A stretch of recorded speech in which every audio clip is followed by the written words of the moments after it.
Hello friends, हमने अपने part 1 में जो डिस्कशन की थी, जो इन्फॉर्मेशन शेयर की थी, कुछ ऐसी बीमारियों के बारे में जिसमें eyes are window to the outside world और टू योर हेल्थ। उसी चर्चा को हम कैरी फॉरवर्ड करते हैं कुछ विभिन्न प्रकार की बीमारियों के बारे में डिस्कस करते हुए कि वो हमारी आंखों या हेल्थ को कैसे अफेक्ट करती हैं।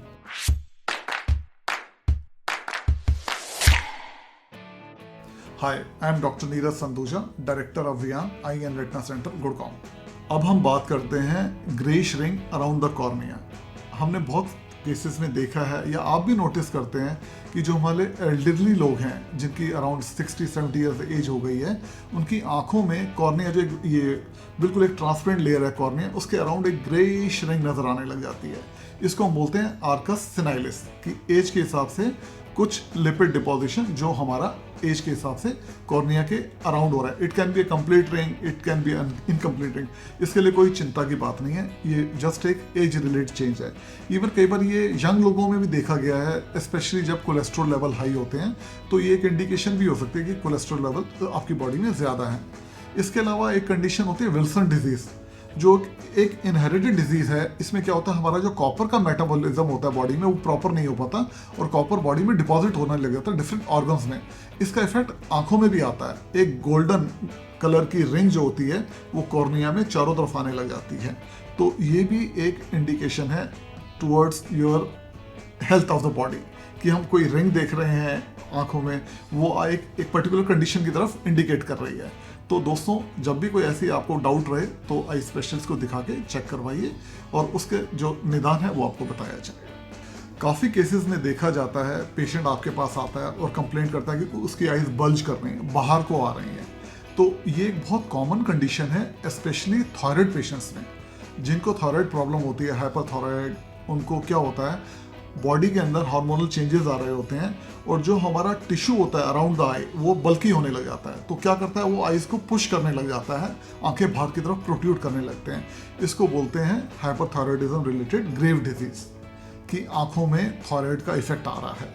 तो ऐसी कोई भी दिक्कत आए तो आपको आई स्पेशलिस्ट के थ्रू अपने जो थायराइड स्पेशलिस्ट है, एंडोक्राइनोलॉजिस्ट, उसको दिखाना पड़ता है और वो हार्मोन्स की शेप में या स्टेरॉइड की फॉर्म में इस बीमारी को कंट्रोल करने की कोशिश करते हैं। इसके अलावा थायराइड अगर लेवल बढ़ा होता है, इवन हमारी जो ऑक्यूलर मूवमेंट्स होती हैं, आंखों में मूवमेंट, वो भी रुक जाती हैं, डबलिंग होने लग जाती है। तो काफ़ी सारे सिम्टम्स हैं, proptosis, bulging, restriction of eye movement, ये चीज़ें थायराइड के पेशेंट में आने लग जाती हैं, जिसका ट्रीटमेंट मेडिकेशन और उससे भी ठीक ना हो तो इवन सर्जरी करके इस बल्जिंग को रोका जाता है। इसके अलावा थायराइड के अलावा और भी कई कारण हैं जिसकी वजह से बल्जिंग हो सकती है। मान लो आपकी आंख में इन्फेक्शन हो गया, जिसको बोलते हैं सेलुलाइटिस, उससे भी क्या होता है, आईज बल्ज करने लग जाती हैं। इसके अलावा आंखों में कोई ट्यूमर आ जाए आई बॉल के पीछे, वो भी आईज को बाहर बल्ज करने लगता है। बट पर्टिकुलर ये है, ट्यूमर जो होता है या इन्फेक्शन, वो एक ही आंख को बल्ज करवाएगा, लेकिन थायराइड के पेशेंट में यूजुअली दोनों आंखें बल्ज कर रही होती हैं। तो ये बड़ा इंपॉर्टेंट होता है डायग्नोज करना किस वजह से आपकी आईज बल्ज कर रही हैं और उसका प्रॉपर तरीके से ट्रीटमेंट को करवाना। अब हम बात करते हैं सडन लॉस ऑफ विजन, कि आपका विजन एकदम से डाउन हो गया, सब कुछ अच्छा दिख रहा था, with in seconds, with in minutes आपकी विजन डाउन हो जाती है। इसके कई कारण होते हैं। एक तो ये है कि आपकी आईज में कोई ब्लीडिंग हो गई है, ब्लड वेसल्स की, रेटिनल ब्लड वेसल्स की, डायबिटीज या ब्लड प्रेशर की वजह से, या आंख का जो रेटिना है वो अपनी जगह से हिल गया है, जिसको बोलते हैं रेटिनल डिटैचमेंट, जो एज रिलेटेड भी हो सकता है और इवन जो हाई मायोप होते हैं, जो माइनस नंबर पावर यूज करते हैं, उनमें यंग एज में भी हो सकता है।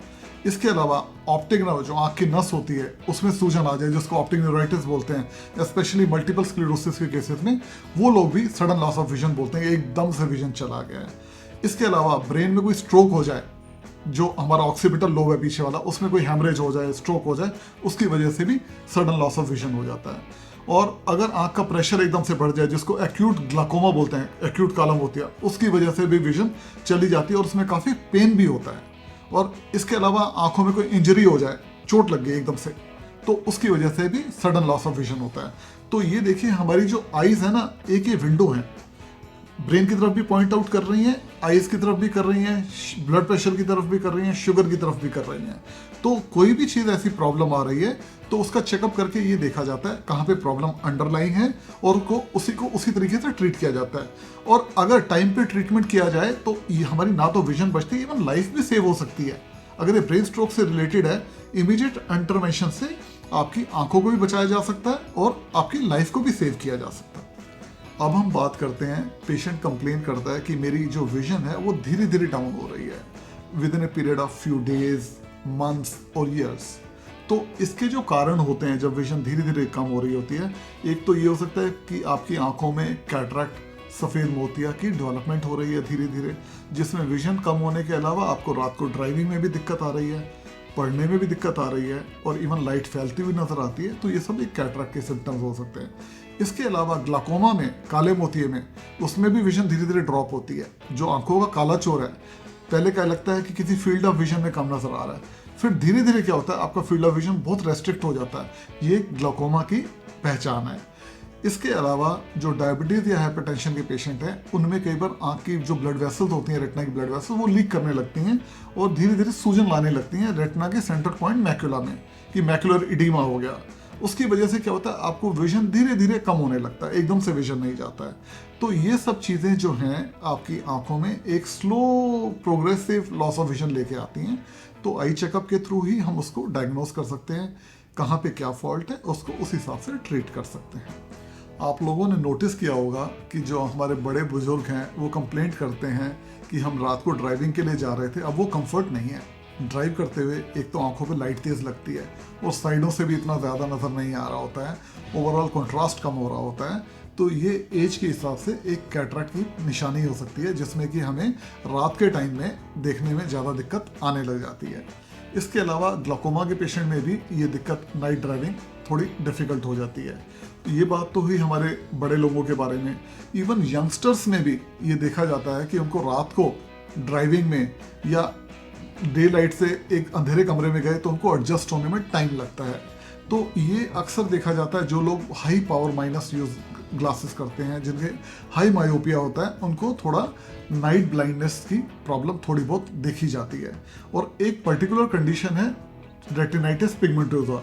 ये एक जेनेटिक डिसऑर्डर है जिसमें क्या होता है, हमारा जो रेटिना है उसकी ब्लड वेसल्स और उसमें रेटिनल पिगमेंट एपिथेलियम की डीजनरेशन होने लग जाती है। उसमें एक पिगमेंट क्लम्प्स आने लग जाते हैं रेटिना के अंदर। और बीमारी क्या होती है, साइडों से शुरू होती है, साइड से रेटिना से सेंटर की तरफ प्रोग्रेस कर रही होती है। इसका मतलब जो पेरिफेरल रेटिना है वो अफेक्ट हो गया, और जो हमारी पेरिफेरल रेटिना होता है वो हमें साइड विजन देता है। और इसीलिए हमारी जो नाइट ड्राइविंग होती है वो भी एक चैलेंज हो जाती है। एक तो जो हमारी सेल्स की अडेप्टेशन पुअर हो जाती है और साइडों से दिखना कम हो रहा है, तो हमारी लाइफ में काफ़ी मिजरेबल हो जाती है कि आप जो एक रूटीन काम वो कर पा रहे हैं वो नहीं कर पाते। तो कोई भी पेशेंट अगर आपके इवन रिलेशन में भी कोई कहे कि उसको नाइट ब्लाइंडनेस की दिक्कत है, तो आई चेकअप होना चाहिए ये रूल आउट करने के लिए कि कारण क्या है। अगर नाइट ब्लाइंडनेस रेटिनाइटिस पिगमेंटोसा की वजह से है तो वो डायग्नोज होना चाहिए और जेनेटिक टेस्टिंग करके बाकी फैमिली मेम्बर्स को भी चेकअप होना चाहिए, क्योंकि ये बीमारी फैमिलीज में रन करती है।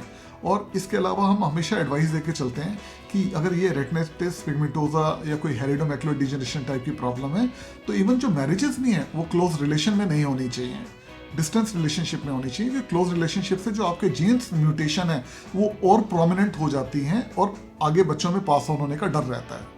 तो दोस्तों बहुत ज़रूरी है, जो आइज़ हमारी जो एक आउटसाइड विंडो दिखा रही है वर्ल्ड के लिए, वो काफ़ी अपनी बॉडी की कंडीशंस को भी बता रही है। और बहुत ज़रूरी है हेल्दी रहने के लिए कि अपना ईयरली आई चेकअप करवाया जाए और जो डॉक्टर आपको इंस्ट्रक्ट करे उस हिसाब से आगे बढ़ा जाए। नाइट ब्लाइंडनेस का एक रीज़न और भी है vitamin A deficiency, specially young बच्चों में। लेकिन ये आज की डेट में विटामिन ए डेफिशिएंसी बहुत ही कम केसेस में देखी जाती है इंडिया में। जो बहुत पुअर कंट्रीज़ हैं, अफ्रीकन कंट्रीज़, वहाँ पे ये बीमारी काफ़ी कॉमन है। और विटामिन ए डेफिशिएंसी की वजह से नाइट ब्लाइंडनेस भी हो सकती है, आँखों में सूखापन, ड्राइनेस भी हो सकती है। तो कभी भी इवन बच्चे भी अगर नाइट ब्लाइंडनेस की कंप्लेंट करते हैं तो उनको एडिक्वेट डाइट तो देनी है, विटामिन ए सप्लीमेंट भी देने हैं, ताकि उनकी आंखों में ये बीमारी को रिवर्स किया जा सके। तो दोस्तों, जो कुछ हमने डिस्कस किया हमारी eyes windows to your eye care and health care, इसका उद्देश्य आप लोगों को सिर्फ सचेत करना था, डराना नहीं था। ये सचेत करना था कि अगर आंखों में कोई प्रॉब्लम आ रही है तो एक नॉर्मल भी हो सकती है, लेकिन अगर ये प्रॉब्लम परसिस्ट कर रही है तो अपने आई स्पेशलिस्ट को जाके दिखाइए, क्योंकि टाइमली आई चेकअप से हम बहुत बड़ी प्रॉब्लम से बच सकते हैं अगर कुछ सीरियस है तो। और वैसे भी हम अगर 40 ईयर प्लस हो गए हैं तो साल के साल एक रूटीन आई चेकअप हो ही जाना चाहिए। और इवन जो हमारे बच्चे हैं जब वो स्कूल जाना शुरू करते हैं तो at the time of going to school जब उनको अल्फ़ाबेट की पहचान हो जाती है तो एक रूटीन आई चेकअप हो जाना चाहिए, ताकि टाइमली चेकअप से उनको कोई चश्मे का नंबर है या कोई दिक्कत है उसको प्रॉम्प्टली ट्रीट किया जा सके, ताकि जो हमारी आंखें जो इतनी सुंदर हैं, जो दुनिया को दिखाती हैं, कलर्स को दिखाती हैं, उनको हम प्रॉपरली यूज़ कर सकें। Thank you.